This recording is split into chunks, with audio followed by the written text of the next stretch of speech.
অভাবে ছিল যে এতদিন কান্না ভেজা মন, ও আজ কাছে পাওয়াতে রোদেরই ছোঁয়াতে আসছে মনে কোন।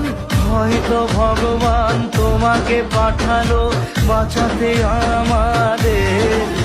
ও তুমি যে সূর্য, তুমি যে শক্তি, আলো এ জীবনে। তোমার এই জয় কাঁপছে ওরা ভয়, তুলবে না মাথা। পাপের বিনাশে সকালে ওই আসে, থাকবে না এই আধার। আজকে খুশির দিনে তোমারই আগমন,